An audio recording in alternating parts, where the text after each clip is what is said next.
धर्मदास भारती साहब से मेरा अनुरोध है कि अध्यक्ष ही उद्बोधन रखें और कार्यक्रम की अनुमति दें, इससे आगे के कार्यक्रम को प्रारंभ किया जाए। माननीय अध्यक्ष साहब, सभी साथियों को मैं पहले सभी साथियों को मैं म्यूट कर रहा हूँ। माननीय साहब पुनः अपने माइक को अनम्यूट करें और अपनी बात रखें। सभी संत गुरुओं को नमन करते हुए आज के कार्यक्रम संविधान वाचन में संविधान के वाचनकर्ता सम्मानित प्रोफेसर आरसी धीमान साहब, आदरणीय हमारे राष्ट्रीय आचार्य इंजीनियर किशोर बौद्ध साहब, कार्यकारी अध्यक्ष सम्मानित बादल सिंह बौद्ध साहब और देश भर से जूम पर जुड़े सभी राष्ट्रीय बौद्ध महासभा के साथियों को मेरा सादर जय भीम, नमो बुद्धाय। साथियों, जैसा कि प्रत्येक सोमवार को शाम 7 बजे से 8 बजे तक संविधान का वाचन होता है और बहुत ही सरल तरीके से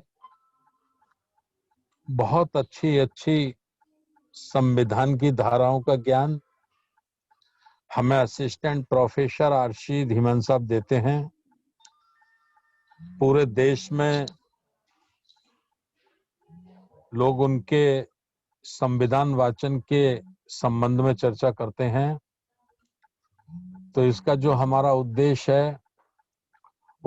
है कि भारत का प्रत्येक नागरिक परम पूजनीय बाबा साहब डॉक्टर अंबेडकर जी के द्वारा जो हमें संविधान दिया गया है, जिसमें हमें मौलिक अधिकार दिए गए हैं, उनका भली भांति हमको ज्ञान हो सके, इस उद्देश्य की पूर्ति के लिए कार्यक्रम राष्ट्रीय बौद्ध महासभा के माध्यम से शुरू किया गया है और अपना अमूल्य समय, अमूल्य ज्ञान देने का काम हमें हमारे प्रोफेसर आरसी धीमान साहब कर रहे हैं, तो मैं उनका धन्यवाद करता हूं और सभी साथियों को जो जुड़े हैं उनका भी धन्यवाद करता हूं और आगे की कार्रवाई के लिए अपने राष्ट्रीय कार्यकारी अध्यक्ष सम्मानित मास्टर बादल सिंह बौद्ध साहब से अनुरोध करता हूं कि वो आगे की कार्रवाई संचालन करें। बहुत बहुत धन्यवाद। बहुत बहुत साधुवाद माननीय साहब, आपके दिशा निर्देश अनुसार अब मैं आज के संविधान प्रबोधनकार माननीय डॉक्टर आरसी धीमान साहब से विशेष करबद्ध अनुरोध करता हूं कि आज का प्रबोधन प्रारंभ करें। माननीय धीमान साहब।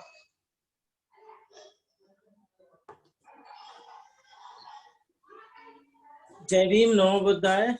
जय भीम साहब। मैं स्लाइड शेयर करता हूं।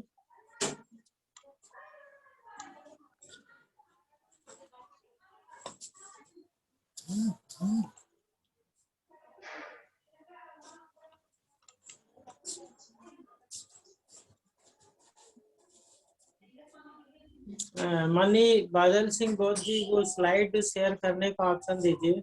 जी, वो कर दिया।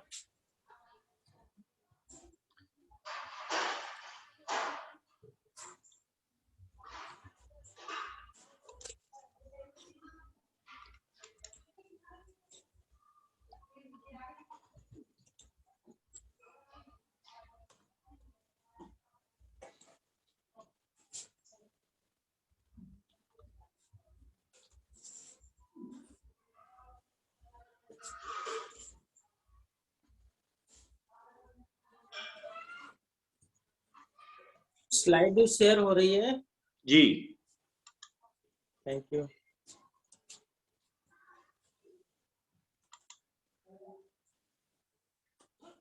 राष्ट्रीय Bauddh Mahasabha welcome you in this life changing webinar. Rashtriya Bauddh महासभा आप सभी लोगों का इस संवैधानिक वेबिनार में बहुत बहुत स्वागत करती है।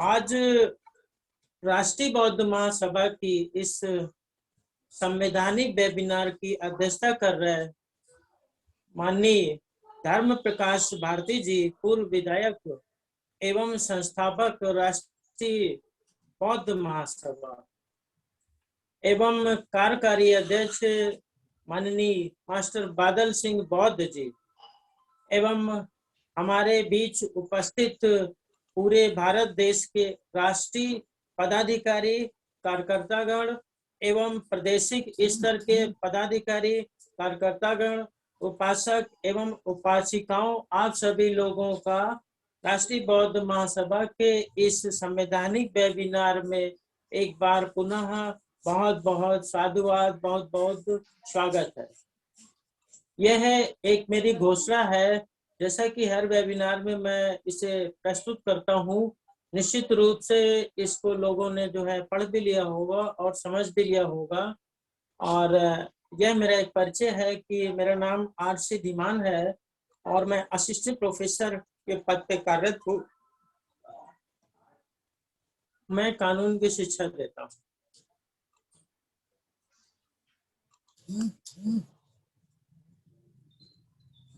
जैसा कि लर्न, राइट एंड टीच, तो इस देश के अंदर, जिस देश में हम लोग रहते हैं, भारत देश के अंदर कानून का राज है और कानून के राज में सभी व्यक्तियों को कानून के अनुसार चलना होता है, कानून का पालन करना होता है।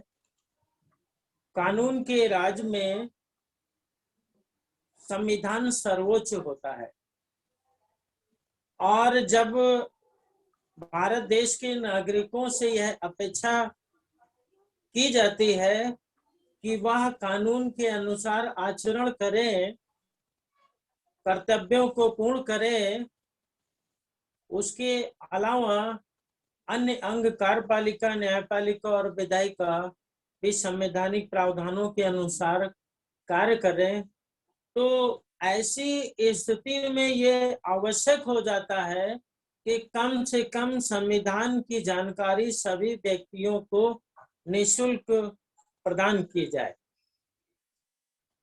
तो चाहे वह बच्चा हो और चाहे वह बुजुर्ग हो, हर व्यक्ति को संविधान के प्रावधानों के अनुसार और भारत के अंदर प्रवृत्त विधियों के अनुसार ही कार्य करना है। इसलिए कानून क्या है, कानून का पालन कैसे करना है, इन सब की जानकारी जरूरी है।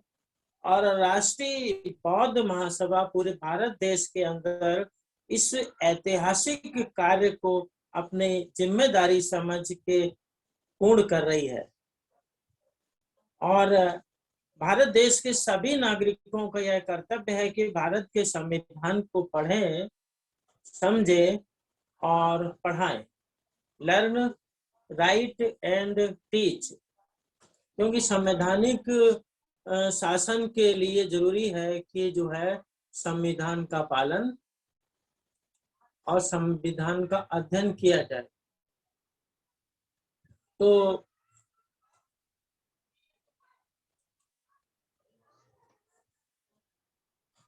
आज मैं जिन बिंदुओं पे बात करूंगा वह है भारत के संविधान का अनुच्छेद 32। भारत के संविधान के अनुच्छेद 32 पर जाने से पूर्व मैं तथागत गौतम बुद्ध की द्वारा दिए गए उपदेश, जिसमें उन्होंने बताया था कि पाणाति पाता वेरमणि शिक्षा पदम समाधियामि, अनादिदाना वेरमणि शिक्षा पदम समाधियामि, कामेषु मिच्छाचारा वेरमणि शिक्षा पदम समाधियामि, मूषावादा वेरमणि शिक्षा पदम समाधियामि, सुरामेर मज्ज परमादाना वेरमणि शिक्षा पदम समाधियामि। ये जो उन्होंने पाली भाषा में उपदेश दिए। इन उपदेशों के अंतर्गत नैतिकता पूर्ण समाज की स्थापना का आशय विद्यमान है और समाज में समता, स्वतंत्रता, बंधुता और जीवन जीने का अधिकार इसमें निहित है। इन्हीं उद्देश्यों की पूर्ति के लिए सामाजिक, आर्थिक, राजनीतिक न्याय की प्राप्ति करने के लिए भारत के संविधान के अनुच्छेद 12 से 35 तक में मूल अधिकार दिए हुए। इन मूल अधिकारों पर हम लोग चर्चा कर चुके हैं और यह जो मूल अधिकार है इसके संबंध में जब हम भारत में बात करें तो तथागत गौतम जो है तो ईसा पूर्व थे, उन्होंने जो है मूल अधिकारों का भारत के अंदर मानवों को मानव होने के नाते मूल अधिकारों को प्रदान करने के लिए जगह जगह पर उपदेश दिया है। उसी लक्ष्य को आगे बढ़ाते हुए कालांतर में ज्योतिबा फूले और सावित्रीबाई फूले इन्होंने भी उन्हीं लक्ष्यों के लिए संघर्ष किया। समता, स्वतंत्रता, बंधुता, गरिमा और जीवन जीने के अधिकारों के लिए, जिसमें सबसे महत्वपूर्ण अधिकार जो है शिक्षा का अधिकार। उस शिक्षा के अधिकार के लिए जो है महात्मा ज्योतिबा फूले और सावित्रीबाई फूले ने अपने संपूर्ण जीवन का बलिदान दिया। उस संपूर्ण जीवन के बलिदान के कारण जो है भारत देश में माननीय स्वर्गीय इंदिरा गांधी प्रधानमंत्री बनी और माननीय बहन जी उत्तर प्रदेश में कई बार मुख्यमंत्री बनी। ये शिक्षा की ज्योति सावित्रीबाई फूले ने जलाई और उसका परिणाम जे हमारे सामने आया। इसके अलावा जो है भारत के संविधान के संबंध में जब बात करते हैं तो बाबा Saheb Bhimrao Ambedkar, he was the chief architect of Indian Constitution, वह भारतीय संविधान के निर्माता थे और उनके अथक प्रयास से भारत के अंदर मानव को मानव होने के नाते समता का अधिकार, स्वतंत्रता का अधिकार, शोषण के विरुद्ध अधिकार, धार्मिक स्वतंत्रता का अधिकार, संस्कृति एवं शिक्षा संबंधी अधिकार, संवैधानिक उपचारों का अधिकार प्राप्त हुआ। आज पूरे भारत देश के अंदर सभी लोग समता का अधिकार, स्वतंत्रता का अधिकार, शोषण के विरुद्ध अधिकार, धार्मिक स्वतंत्रता का अधिकार, संस्कृति एवं शिक्षा संबंधी अधिकारों का जो है उपभोग कर रहे हैं। यह हमारे मूलभूत अधिकार है। इन अधिकारों का जब उल्लंघन होता है तो उनकी प्राप्ति के लिए हमारे पास क्या उपचार है? क्योंकि जो यह मौलिक अधिकार है, यह अधिकार हमें प्राप्त हुए हैं स्टेट के विरुद्ध। स्टेट यानी राज्य। राज्य के संबंध में मैं बताना चाहूंगा कि भारत के संविधान के अनुच्छेद 12 के अंदर राज्य की परिभाषा दी गई है और उस परिभाषा के अनुसार केंद्र की सरकार, राज्यों की विधानसभाएं, संसद और प्राधिकारीगण एवं अन्य प्राधिकारीगण ये शामिल है। इन्हीं के विरुद्ध ये अधिकार हमें प्रदान किए गए हैं, जैसे कि समता का अधिकार के the state shall not deny any person to equality before law और equal protection of law within territory of India. राज्य किसी व्यक्ति को, राज्य के संबंध में बताया जा रहा है कि राज्य किसी व्यक्ति को विधि के समक्ष समता या विधियों के समान संरक्षण से वंचित नहीं करेगा। राज्य नहीं करेगा। This right is against the state. ये यहाँ पर महत्वपूर्ण बात है। तो जो भाग 3 में दिए गए अधिकार हैं वह राज्य के विरुद्ध है कि राज्य इन अधिकारों का हनन नहीं करेगा। राज्य की जिम्मेदारी है फंडामेंटल राइट्स हमें हमारे सुरक्षित रखने की। परंतु यह राज्य जो है, जो स्टेट है, अगर हमारे अधिकारों का वायलेशन करता है तो हमारे पास क्या उपचार है, उस संबंध में भारत के संविधान के अनुच्छेद 32 के अंदर जो है प्रोविजन किया गया है। जहां तक फंडामेंटल राइट्स का सवाल है, इस संविधान जो है व्यक्तियों को एम्पावरमेंट करता है, अधिकार प्रदान करता है। संविधान भारत के नागरिकों को अधिकार प्रदान करता है। भाग 3 में ऐसे अधिकार जिनको कि किसी भी दशा में हम त्यागना भी चाहें तो त्याग नहीं सकते। ये इस प्रकृति के अधिकार हैं।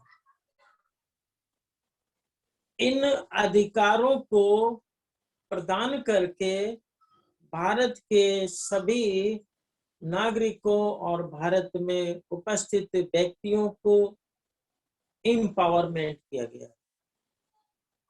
एम्पावरमेंट से आशय है कि टू गिव और डेलीगेट पावर और अथॉरिटी, यानी किसी अथॉरिटी द्वारा किसी व्यक्ति को अधिकार देना या पावर को प्रत्यायोजित करना या अथराइज्ड कर देना। ये जो भाग 3 में दिए गए अधिकार हैं, इसके विषय में मैंने आपको बताया। समता, स्वतंत्रता, गरिमा, जीवन जीने का अधिकार जो मूलभूत अधिकार है। इन अधिकारों को प्राप्त करने के लिए हमें भारतीय संविधान के अनुच्छेद 32 के अंतर्गत उपचार दिया गया। जैसे कि कोई स्टेट किसी व्यक्ति के किसी अधिकार का उल्लंघन करता है, तो चूंकि स्टेट खुद इन अधिकारों का उल्लंघन कर रहा है, तो स्टेट के विरुद्ध हमको अनुच्छेद 32 के अंदर जो है अधिकार प्रदान किए गए हैं। मूलभूत अधिकारों को प्राप्त करने के लिए उपचार प्रदान किए गए हैं। वो क्या है? अनुच्छेद 32 संवैधानिक उपचारों का अधिकार है। इस भाग द्वारा प्रदत्त अधिकारों को प्रवर्तित कराने के लिए उपचार। सब क्लॉज 1 है, इस भाग द्वारा प्रदत्त अधिकारों को प्रवर्तित कराने के लिए समुचित कार्रवाइयों द्वारा उच्चतम न्यायालय में समावेदन करने का अधिकार प्रत्याभूत किया जाता है। यानी कि अनुच्छेद 12 से लेके 35 तक जो है, जो हमारे फंडामेंटल राइट्स हैं, उनमें से अगर कोई भी अधिकार का उल्लंघन होता है तो हमको अनुच्छेद 32 के अंदर यह अधिकार प्रदान किया गया है कि माननीय उच्चतम न्यायालय हम प्रार्थना पत्र अपने अधिकारों को प्राप्त करने के लिए दे सकते हैं और यह अधिकार हमारा गारंटीकृत अधिकार है। इस बात की गारंटी दी गई। इस अधिकार के माध्यम से पूरे देश के अंदर जो भाग 3 में दिए गए हमारे मौलिक अधिकार हैं, उन अधिकारों को प्राप्त करने का एक माध्यम संविधान द्वारा सृजित किया गया। अब जैसे कि अनुच्छेद 13 है। अनुच्छेद 13 ये कहता है कि जो है जुडिशियल रिव्यू की पावर देता है न्यायालय को।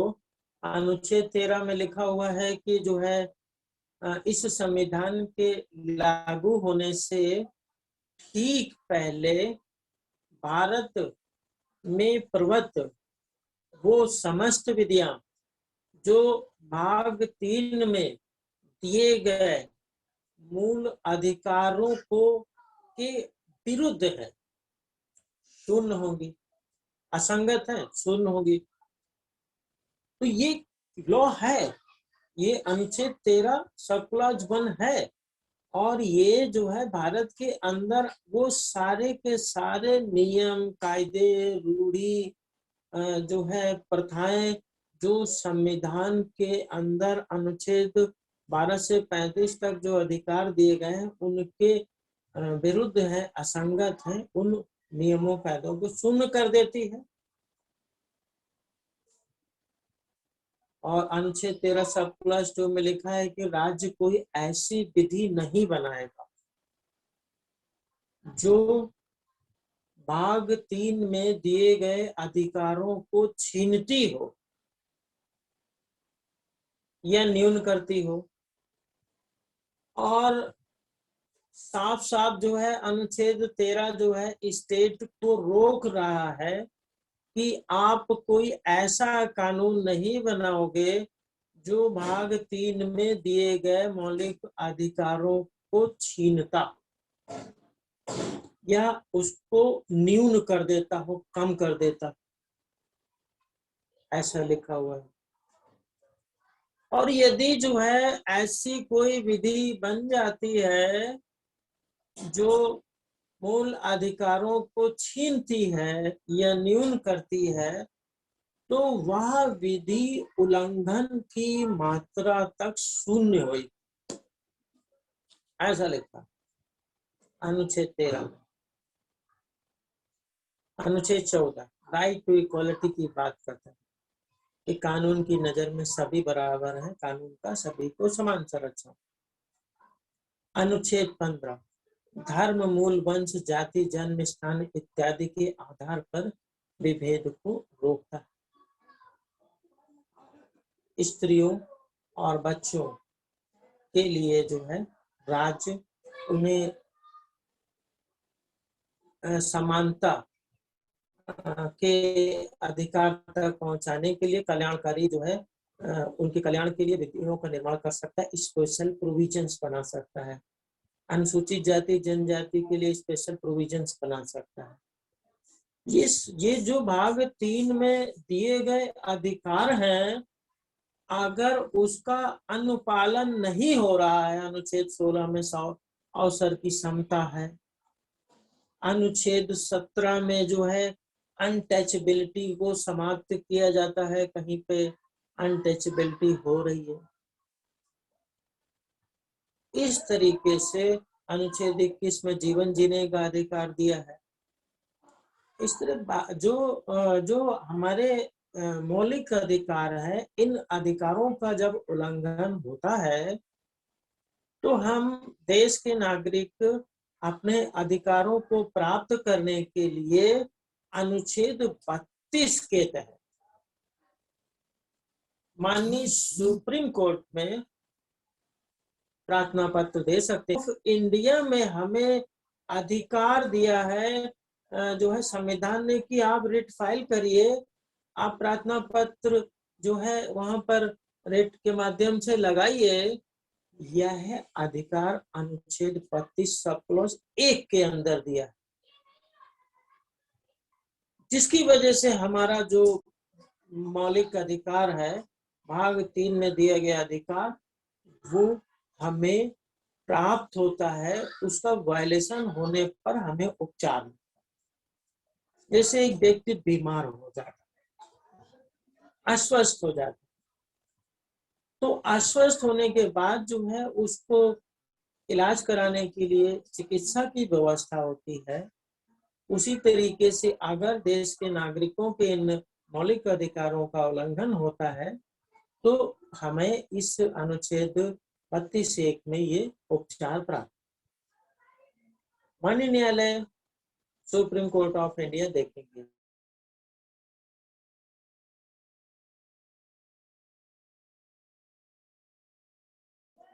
सर्कुलर 2 जो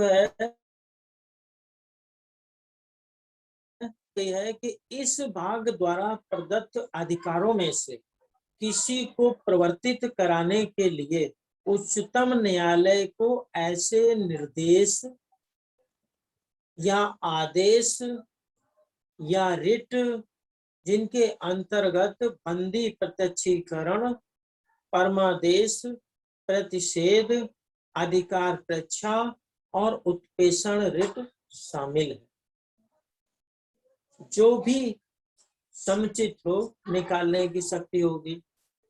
अब अनुच्छेद 32 सब क्लास 2 के अंदर माननीय सुप्रीम कोर्ट ऑफ इंडिया को यह शक्ति प्रदान करी गई है कि वह अनुच्छेद 32 के अंतर्गत यदि किसी व्यक्ति द्वारा माननीय न्यायालय में कोई समावेदन आता है, प्रार्थना पत्र आती है, तो उसके संबंध में वह निर्देश, आदेश, रिट जारी कर सकते हैं, निर्देश जारी कर सकते हैं, आदेश दे सकती है माननीय सुप्रीम कोर्ट, रिट जारी कर सकती है माननीय सुप्रीम कोर्ट।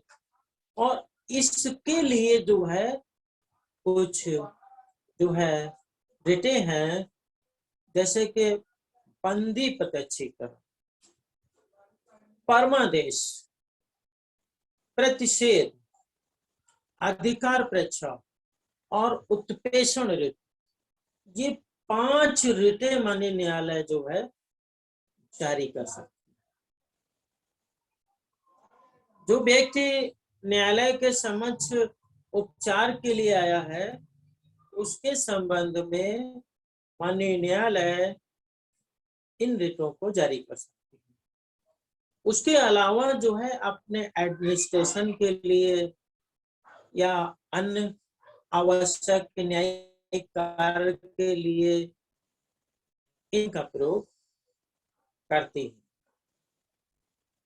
इस प्रकार से हम देखते हैं कि भारतीय संविधान के अंदर जो मौलिक अधिकार हैं उन अधिकारों को संविधान द्वारा सुरक्षित किया गया है, संरक्षित किया गया है। स्टेट के विरुद्ध अधिकार दिए गए हैं, मौलिक अधिकार, और अगर जो है वायलेशन होता है तो पीड़ित पक्षकार सुप्रीम कोर्ट ऑफ इंडिया में जाने का अधिकार रखता है। अनुच्छेद 32(1) के अंतर्गत अधिकार मिलता है और माननीय न्यायालय को भी यहाँ शक्ति दी गई अनुच्छेद 32 सब क्लॉज 2 के अंतर्गत कि माननीय न्यायालय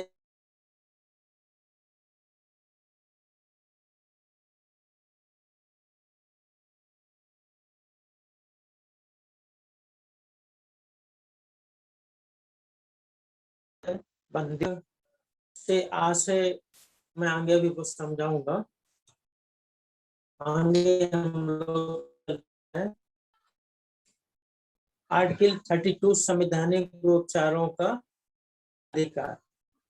सब क्लॉज 3 उच्चतम न्यायालय को खंड 1 और खंड 2 द्वारा प्रदत्त शक्तियों पर प्रतिकूल प्रभाव डाले बिना संसद उच्चतम न्यायालय द्वारा खंड 2 के अधीन प्रयुक्त किन्हीं या सभी शक्तियों का किसी अन्य न्यायालय को अपने अधिकार की स्थानीय सीमाओं के भीतर प्रयोग करने के लिए विधि द्वारा सशक्त कर सकती है। यह जो है विधायिका की शक्ति है। अनुच्छेद 32 सब क्लॉज 3 के अंतर्गत संसद को शक्ति प्रदान की गई है शक्तियों को विस्तारित करने की।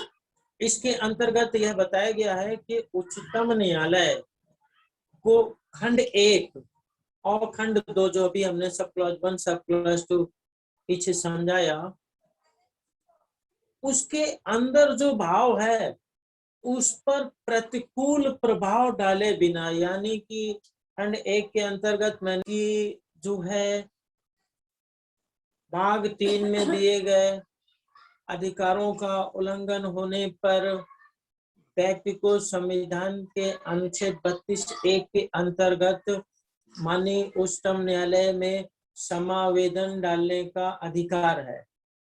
तो इस अधिकार को प्रभावित किए बगैर, मतलब ये अधिकार किसी भी दशा में संसद प्रभावित नहीं कर सकती है, प्रतिकूल प्रभाव नहीं डाल सकती है। पहली शर्त खंड 1 के अंदर ये है।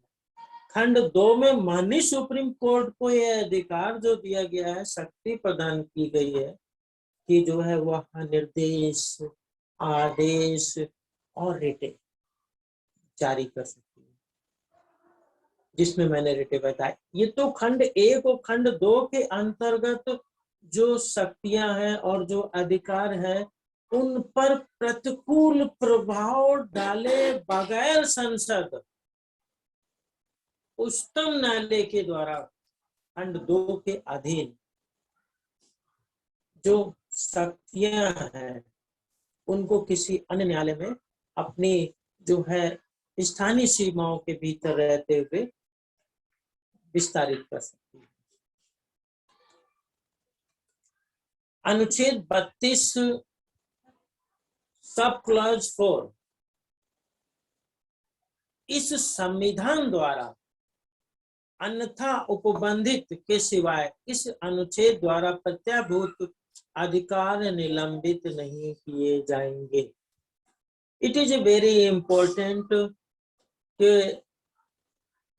ये जो संविधान में भाग 3 में अधिकार दिए गए हैं हमारे, ये इस बात की गारंटी है, स्टेट इस बात की गारंटी देता है कि ये आपको हर हालत में मिलेंगे।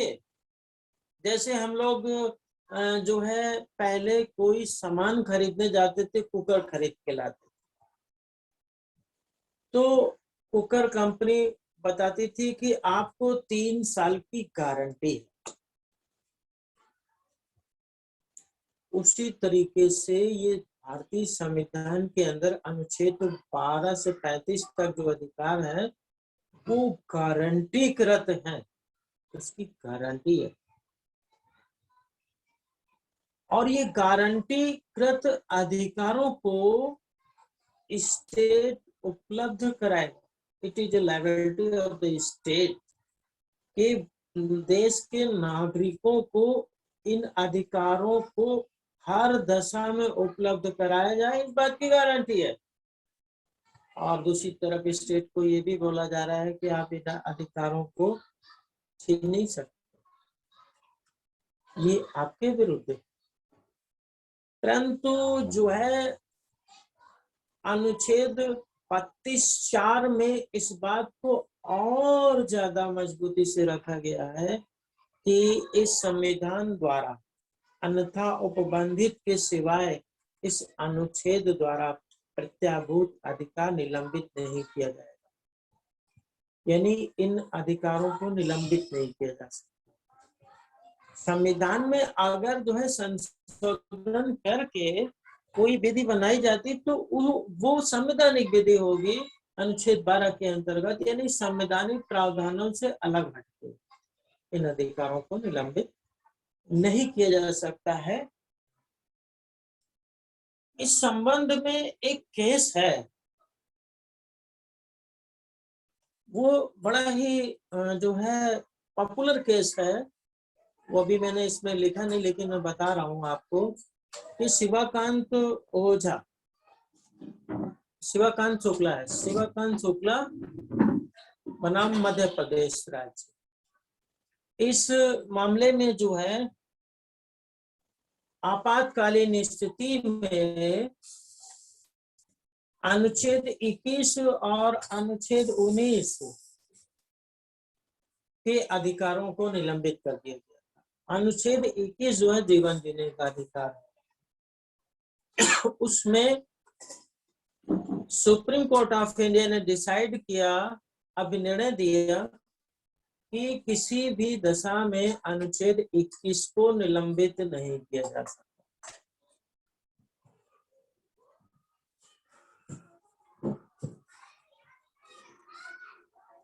अभी हम लोग बात करते हैं, केस है right to live with human dignity, Menaka Gandhi versus union of India का केस है। उस केस के अंदर भी जो है माननीय सुप्रीम कोर्ट ऑफ इंडिया ने डिसीजन दिया, क्या दिया, the supreme court gave a new dimension to article 21 and held that the right to live is not merely a physical right but includes within its ambit the right to live with human dignity।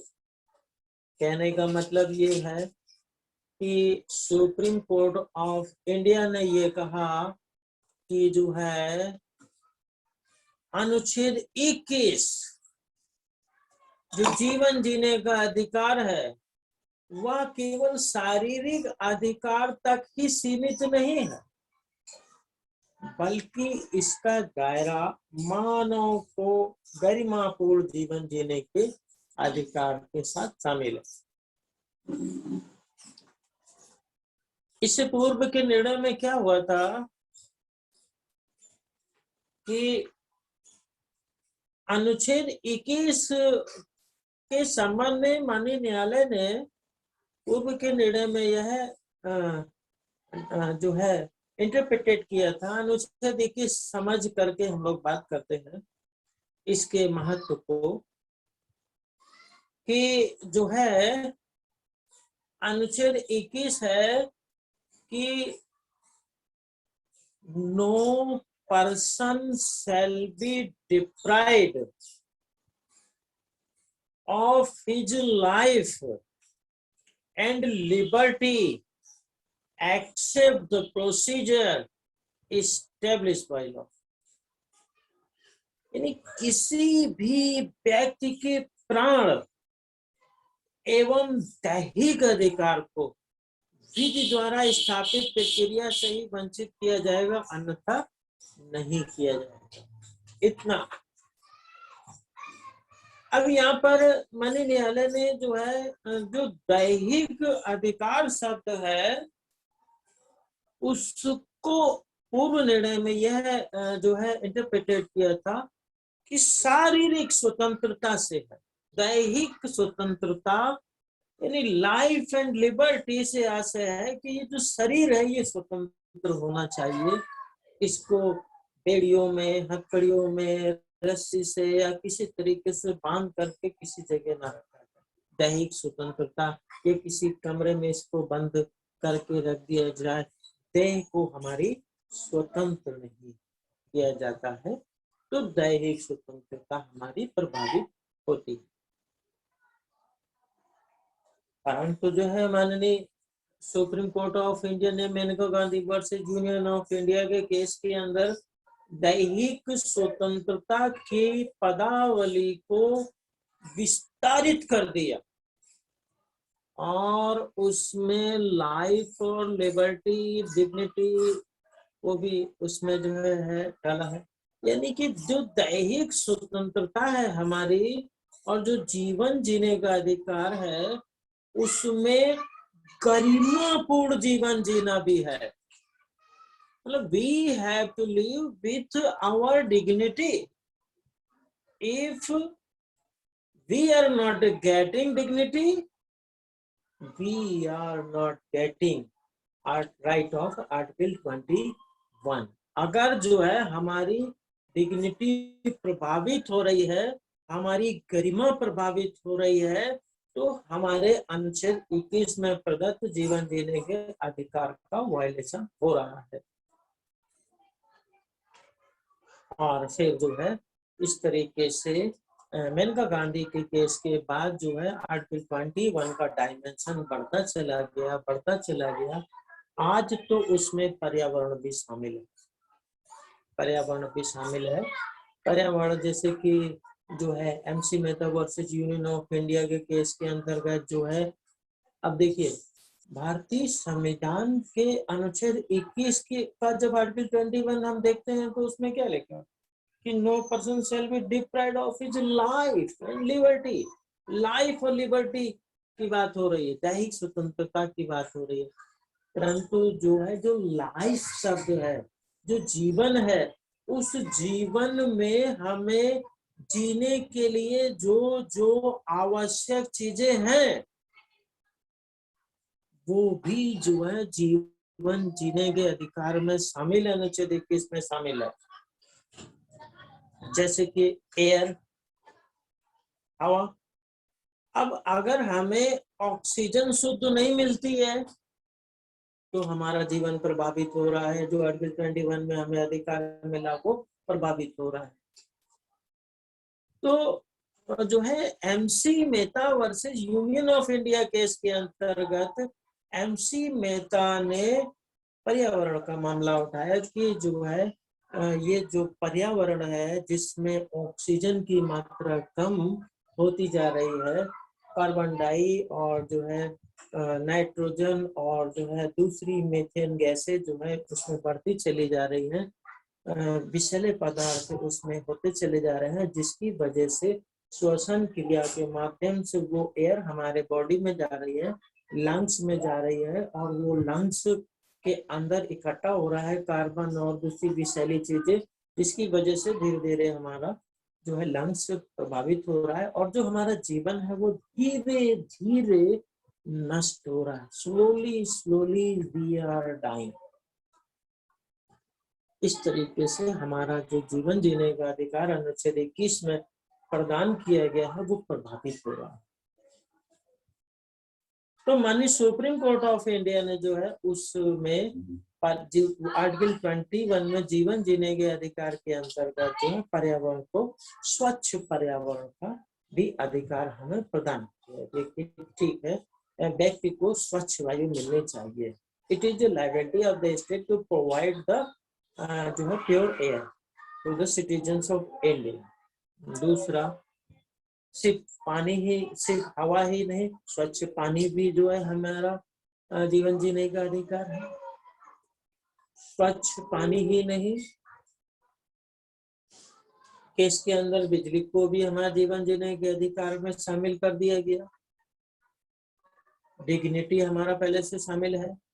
स्वस्थ रहना कि अगर हम बीमार हो गए तो हमें उपचार का अधिकार, प्राथमिक जो है ट्रीटमेंट, जैसे कोई एक्सीडेंट हो जाता है, एक्सीडेंट में तत्काल हमें रिलीज चाहिए तो permanent Katara versus union of India case के अंदर जीवन जीने के अधिकार में जो है फर्स्ट एड भी शामिल कर दिया गया। इस तरीके से जो सुप्रीम कोर्ट ऑफ इंडिया ने आर्टिकल 21 के अंदर हमारे जीवन को जीने के लिए जिन जिन अधिकार, जिन जिन चीजों की आवश्यकताएं हैं जिससे कि हमारा जीवन प्रभावित हो रहा है, प्रतिकूल प्रभाव पड़ रहा है, उन सभी चीजों को धीरे धीरे करके माननीय सुप्रीम कोर्ट ऑफ इंडिया ने जो है आर्टिकल 21 में जीवन जीने के अधिकार में शामिल किया और बताया कि ये सारी चीजें जो है सुप्रीम कोर्ट ऑफ इंडिया ने बताया कि जीवन जीने के अधिकार अनुच्छेद 21 के अंतर्गत शामिल है।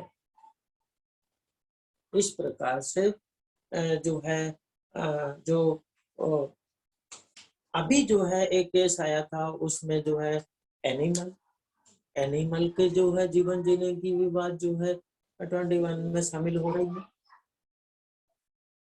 तो जो मैंने आरंभ में दिखाया तथागत गौतम बुद्धा का कि पाड़ी पाता वेरमणि शिखा पदम समाधि, यानी जो तथागत गौतम बुद्ध कहते हैं कि जीवों के दया, चोरी मत करो, नशा मत करो, वो जो नैतिकता है, जो morality of the Indian constitution है, वो इसमें शामिल है। जो तथागत गौतम बुद्ध ने जो नैतिकता की बात कही, और नैतिकता से ही समाज चलता है। इस देश के अंदर 1 अरब 35-44 करोड़ लोग होंगे, और सबसे ये अपेक्षा की जाती है कि वो इस देश के संविधान के प्रावधानों के अंतर्गत जो मूल कर्तव्य है उसका पालन करें, मौलिक अधिकारों का और जो है संवैधानिक प्रावधान के अंतर्गत अलावा जो है दूसरी जो विधियां हैं उनका अनुपालन करें। कानून का राज है, कानून के अनुसार चले। 1 अरब 35-44 करोड़ लोगों से ये अपेक्षा हमारा देश करता है। परंतु कितने लोग ऐसे हैं जिनको इस देश के संविधान की जानकारी है? बहुत कम लोग हैं। कितने ऐसे लोग हैं जिनको भारतीय दंड संहिता की जानकारी 1860 की? बहुत कम लोग हैं। कितने ऐसे लोग हैं जिनको हिंदू विवाह अधिनियम 1955 की जानकारी? देश के अधिकतर लोगों को देश के कानून की जानकारी नहीं है। फिर देश कैसे चल रहा? सवाल यहाँ पर उत्पन्न होता है कि फिर ये देश कैसे चल रहा है, क्योंकि जिस कानून का हमें ज्ञान ही नहीं, उस कानून के टूट जाने का भय और उस कानून के टूट जाने से मिलने वाले दंड का भय तो हमें कदापि नहीं हो सकता। ना कानून का पता, ना जो है कानून का पता, और ना कानून में लिखे दंड का पता, तो फिर भय कैसे होगा? क्योंकि वो जो है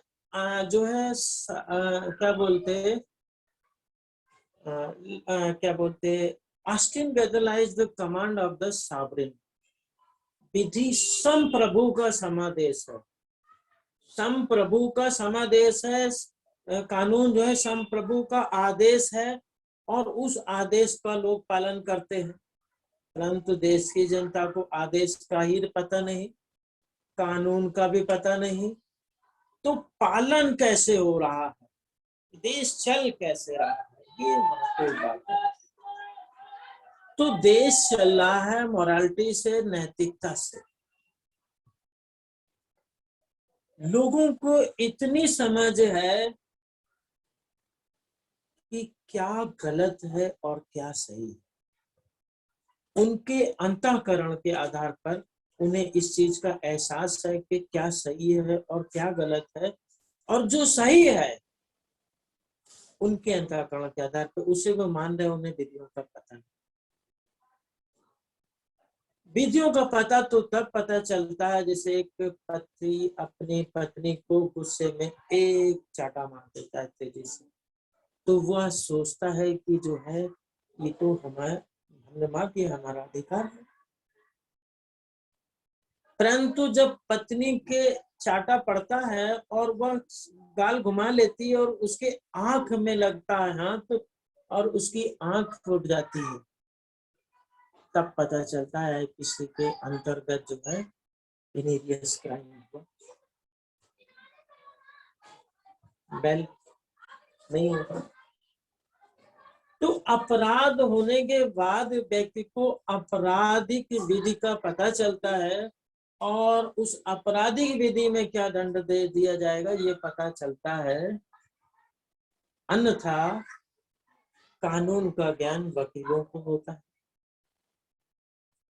प्रोफेसर्स को होता है, स्टूडेंट्स को होता है, न्यायालय को होता है, कुछ हद तक आम व्यक्तियों को होता है, अन्यथा किसी को नहीं।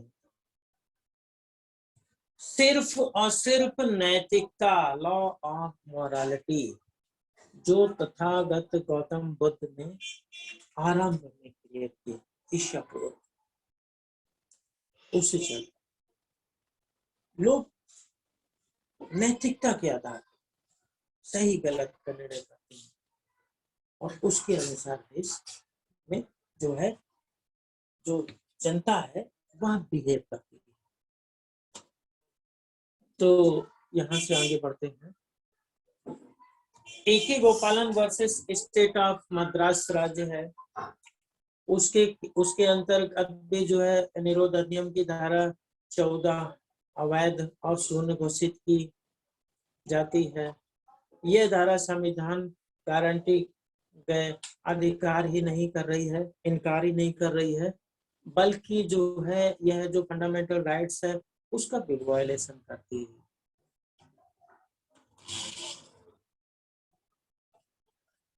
माननीय सुप्रीम कोर्ट ऑफ इंडिया के संबंध माननीय जो है बाबा साहब डॉक्टर अम्बेडकर ने अनुच्छेद 21 के संबंध में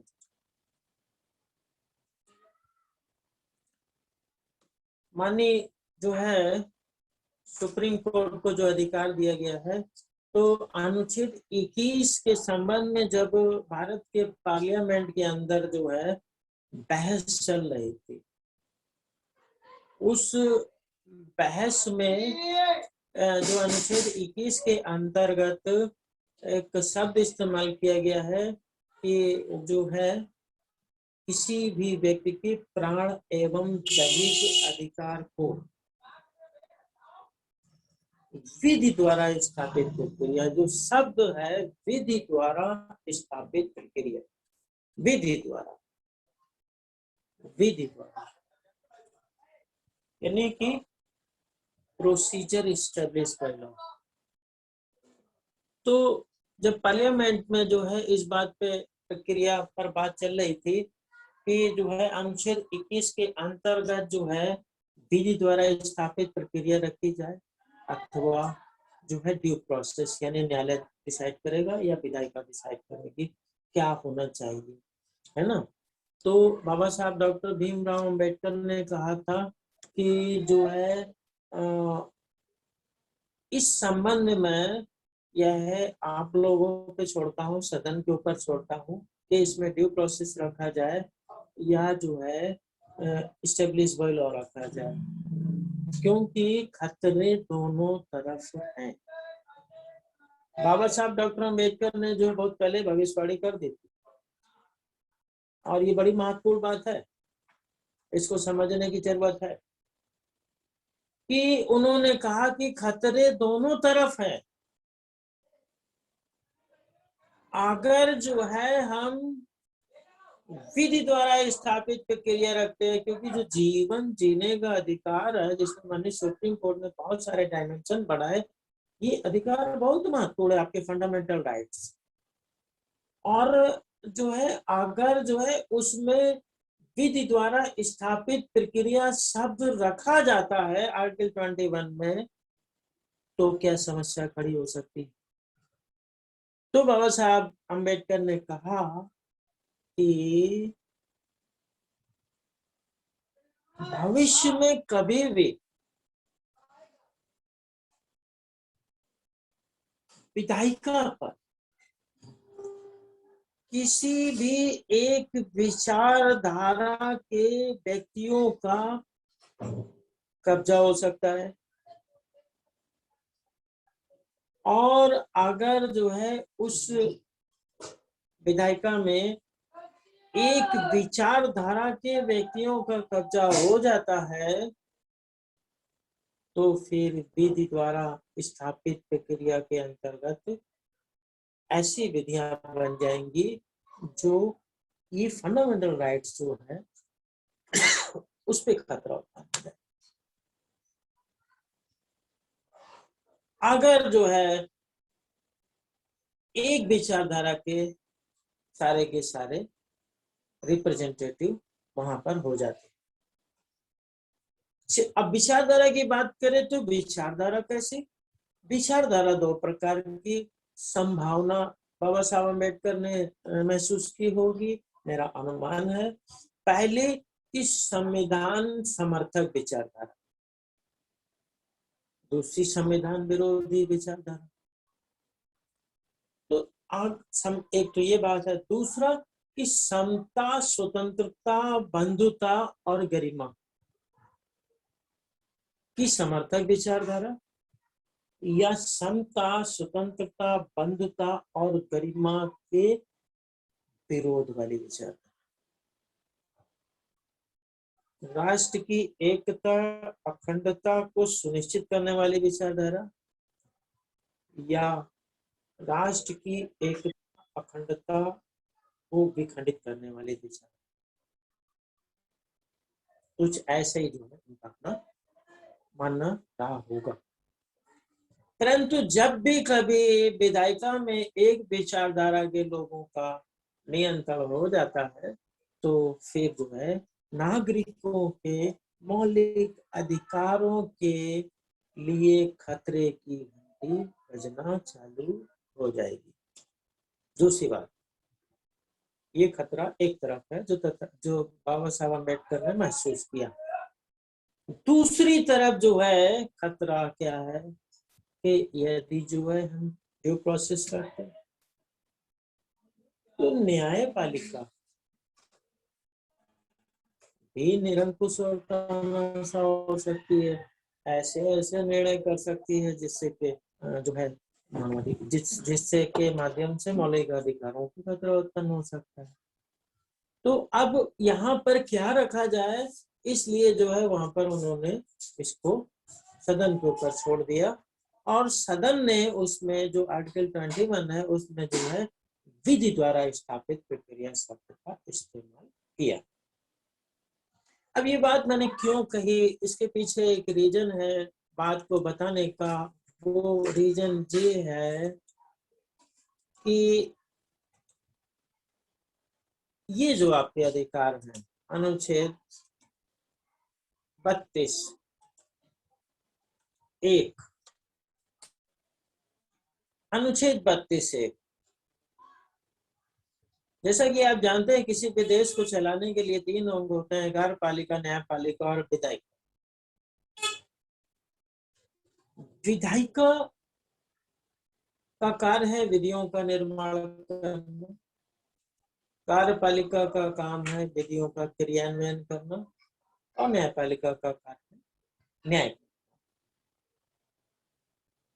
सेपरेशन ऑफ पावर के अंतर्गत जो है जब संविधान का देखते हैं तो कार्यपालिका की शक्तियां सुनिश्चित है, न्यायपालिका की शक्तियां सुनिश्चित है, और विधायिका की शक्तियां सुनिश्चित है, परंतु चेक एंड बैलेंस भी दिख रहा है।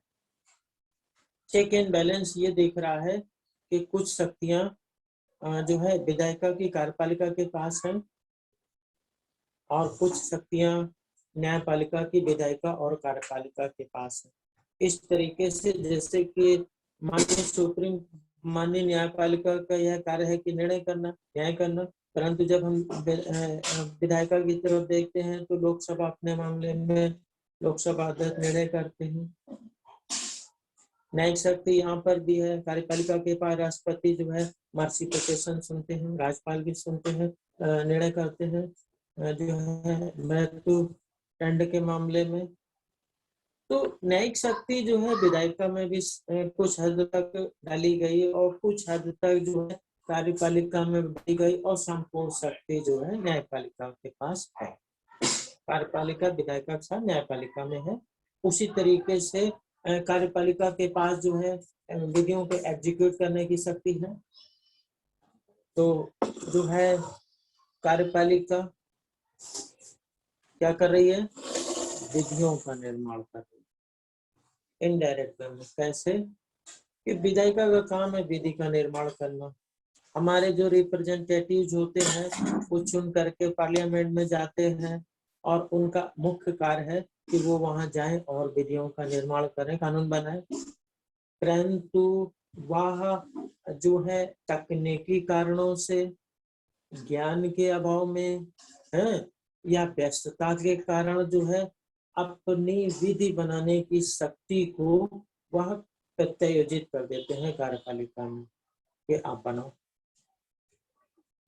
तो जो विधि को बनाने की शक्ति जनता ने, जो विधि को बनाने की शक्ति जनता ने रिप्रेजेंटेटिव को चुन करके जनता के प्रतिनिधियों में निहित करी, वह शक्ति रिप्रेजेंटेटिव लोग जो है प्रत्यायोजित करके कार्यपालिका में सशक्त विधायन के माध्यम से या जो है शर्तों के माध्यम से विधायी नियंत्रण रखते हुए प्रत्यायोजित कर देते हैं, दे देते हैं कि आप बनाओ विधियां। तो कार्यपालिका विधियों को बना भी रही है और लागू भी कर रही है। कार्यपालिका विधियों को बना भी रही है और लागू भी कर रही है, और जो है एडमिनिस्ट्रेशन में न्यायिक निर्णय भी हो रहे हैं। यानी कार्यपालिका न्यायिक कार्य भी कर रही है, विधायिक कार्य भी कर रही है और न्यायिक कार्य भी कर रही है, यानी चेक एंड बैलेंस। आप देख रहे हैं कि तीनों अंगों को ये शक्तियां बटी हुई। जब ये शक्तियां बटी हुई तो इसका प्रभाव ये है कि जो अनुच्छेद, जो हमारा भाग 3 में प्रदत्त मौलिक अधिकार है, उन मौलिक अधिकारों का उल्लंघन कोई भी कर सकता है। स्टेट के खिलाफ है अधिकतर अधिकार। अगर वायलेशन होता है तो फिर अगर उस पर निर्णय करने का अधिकार जो है माननीय सुप्रीम कोर्ट को दिया गया, तो इसका बेनिफिट ये है कि 2 अंगों के बीच में जो है रूल ऑफ लॉ मेंटेन होगा और जो है न्यायिक निर्णय हो जाएगा।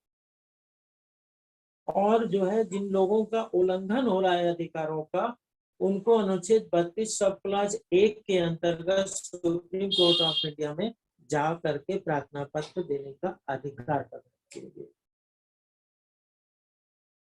तो व्यक्तियों को अनुच्छेद 32 के अंतर्गत अधिकार दिया गया और जो है न्यायपालिका को जो अनुच्छेद 32(2) के अंतर्गत जो है शक्तियां प्रदान की गई। अब ये जो अनुच्छेद 32 सब क्लॉज 1, 32 सब क्लॉज 2 है, इसके कारण जो है हमारे मौलिक अधिकार सुरक्षित हैं। यदि कभी जो है विधायिका किसी विचारधारा से प्रभावित होकर के कोई विधि बना करके आपके अधिकारों का अगर जो है हनन करती है, क्योंकि विधि द्वारा स्थापित प्रक्रिया है तो बना लिया जाएगा। वहां पे विधायिका के पास अथॉरिटी है, बना लिया। परंतु यदि वह आपके फंडामेंटल राइट्स का उल्लंघन करने वाली विधि होती है तो अनुच्छेद 13 के आधार पे राज्य कोई ऐसी विधि नहीं बनाएगा जो भाग 3 में दिए गए अधिकारों को छीनती है, और अगर छीनती है तो उल्लंघन की मात्रा पर शून्य होगी। तो वो शून्य कहाँ पे होगी? यही सुप्रीम कोर्ट ऑफ इंडिया जो है करेगा। जैसे ही हमारे मौलिक अधिकारों का उल्लंघन करने वाली विधियां बनती हैं तो उसके खिलाफ जो है माननीय सुप्रीम कोर्ट में जो है देख के चला जाएगा 32 सब क्लॉज 1 के अंतर्गत, और जो है माननीय सुप्रीम कोर्ट जो है ये अपने अधिकारों का प्रयोग करते हुए अनुच्छेद 13 में प्रदत्त शक्तियों का प्रयोग करते हुए उस अनुच्छेद वो जो विधि बनी है जो हमारे अधिकारों को छीनती है, न्यून करती है, उसको उस भाग को उतना काट के यानी कि अलग कर देगी जितना उल्लंघन कर रहा है। इस तरीके से एक व्यक्ति के पैर में नासूर हो जाए और उसका पैर काटना जरूरी हो जाए और डॉक्टर उतना पैर काट करके उसका जीवन बचा लेता है, उसी तरीके से उस कानून के अंदर वह शब्द या वह वाक्य जिससे उल्लंघन हो रहा है उस उल्लंघन को न्यायपालिका उतना हटा। अगर पूरा जो है विधि पूरी जो है कानून अनुच्छेद हमारे जो है भाग 3 में प्रदत्त अधिकारों को छीनते हैं तो पूरी की पूरी विधि शून्य हो जाए। इस तरीके से जुडिशियल रिव्यू की पावर माने सुप्रीम कोर्ट को दे करके भारत के अंदर विधि का शासन का एक बहुत ही सुंदर उदाहरण प्रस्तुत किया गया।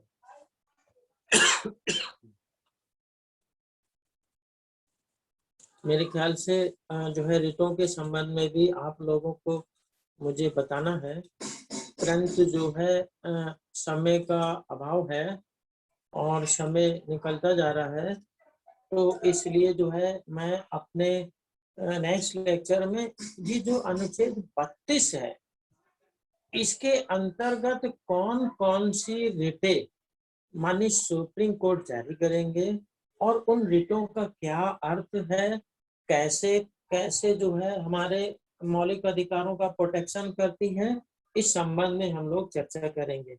विशेष तौर से ये जो नेक्स्ट लेक्चर होगा हमारा वो रिटों पे, तो यहाँ पर जो है हमने समराइज किया है कि किस तरीके से जो हमारे मौलिक अधिकार हैं वो हमें जो है संविधान द्वारा प्रदान किए गए हैं और कितना सुंदर भारत का संविधान बना है।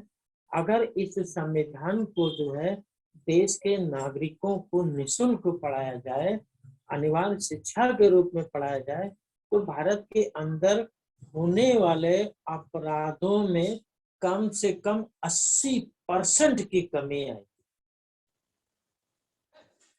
भारत के संविधान को मैं इस प्लेटफॉर्म के माध्यम से जो है जो है बताना चाहूंगा कि अगर भारत के संविधान को देश में अनिवार्य शिक्षा के रूप में पढ़ाया जाए तो 80% भारत के अंदर अपराधों में कमी आ जाएगी, क्योंकि भारत के संविधान के अंदर नैतिकता, और जब देश के लोग नैतिकता का पालन करेंगे, संवैधानिक प्रावधानों का पालन करेंगे, उनको जानकारी होगी, वो अपराध नहीं करेंगे। स्थिति ऐसी है कि हम उस सड़क पे चल रहे हैं जिस पर रोशनी नहीं है। जैसे कि कानून की जानकारी टार्च की तरीके से काम करती है। कानून की जानकारी अगर है तो आपके हाथ में एक टार्च है जिसकी रोशनी में आप आगे बढ़ रहे हैं, आपको मालूम है कानून क्या है। परंतु अगर कानून की जानकारी नहीं है देश के नागरिकों को, तो वह बिल्कुल अंधेरी रात में उस सड़क पे चल रहे हैं जहाँ जरा भी रोशनी नहीं है और गिर करके चोट लगने की बहुत ज्यादा संभावनाएं है। ऐसा होता है, एक व्यक्ति अगर अंधेरे में चल रहा है, सड़क पे रोशनी नहीं है, तो ठोकर खाएगा और गिर जाएगा। उसी तरीके से अगर भारतीय दंड संहिता और भारत के संविधान की जानकारी देश के नागरिकों को हो, 80% अपराध कंट्रोल हो जाएगा। जो क्रिमिनल जस्टिस सिस्टम पर करोड़ों अरबों रुपया खर्च होता है, उसमें बड़े पैमाने पर कमी आती है। जो जेलें भरी हुई जिसमें अपराधियों को रखने के लिए जगह नहीं है, वो खाली है, उसमें बहुत सारे अपराधी नहीं है, क्योंकि वही बात है कि अंधकार में वो चल रहे हैं और चोट लग रही तब पता चल रहा है। अगर उन्हें विधियों का ज्ञान तो कोई अपराध नहीं करता।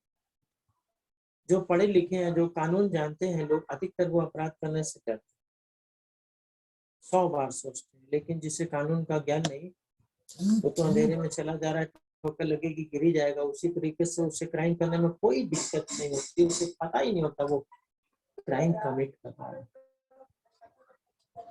इसलिए आपराधिक विधियां और संवैधानिक विधियां देश के सभी नागरिकों को हर दशा में जानकारी होनी चाहिए।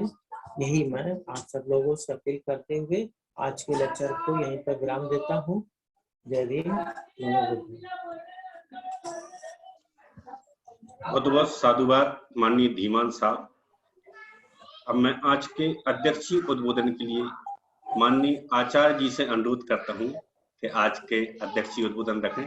माननीय आचार्य जी अपने माइक को अनम्यूट करें और अध्यक्षीय उद्बोधन रखें।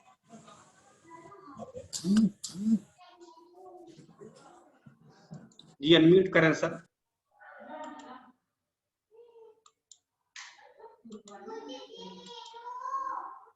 हाँ हो गया। Hello hello. तो जी भारती साहब भी तो थे साहब, आज कहीं ट्रेवल में हैं तो शायद नेटवर्क में नहीं। अच्छा।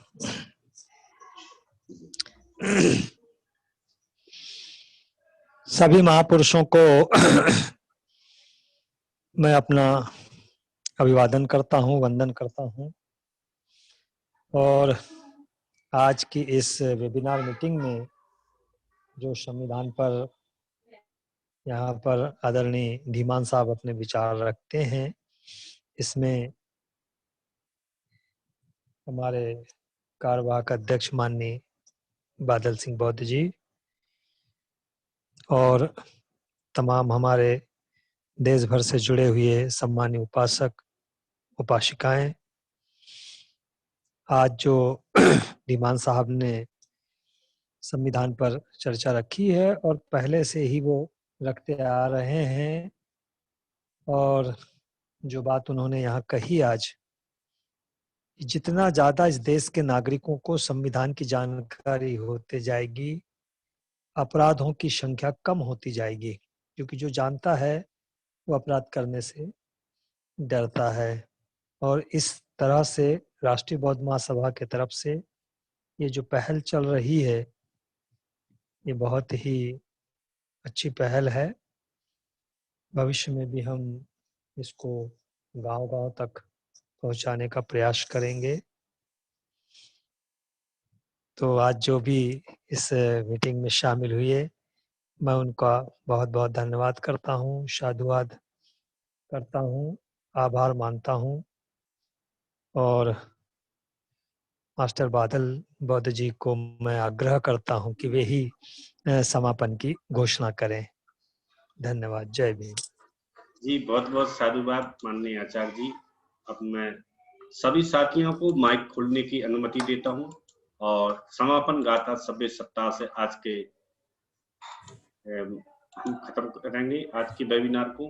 सभी साथियों से अनुरोध है कि अपना माइक अनम्यूट करें और सभ्य सप्ताह गाथा सब एक साथ दोहराएं। सभ्य सत्ता सभ्य होन्तु चक्रे सभ्य भद्राणि पश्यन्तु मा किञ्चित् दुःखमागमः सभ्य सत्ता सुखी होन्तु सभ्य होन्तु चक्रे सभ्य भद्राणि पश्यन्तु मा किञ्चित् दुःखमागमः सभ्य सत्ता सुखी होन्तु सभ्य होन्तु चक्रे सभ्य भद्राणि पश्यन्तु मा किञ्चित् दुःखमागमः साधु बुद्धं नमामि धम्मं नमामि संघं नमामि। आज के वेबिनार के समापन की घोषणा की जाती है। सभी आदरणीय जनों को सादर जय भीम, नमो बुद्धाय। जय भीम, नमो बुद्धाय।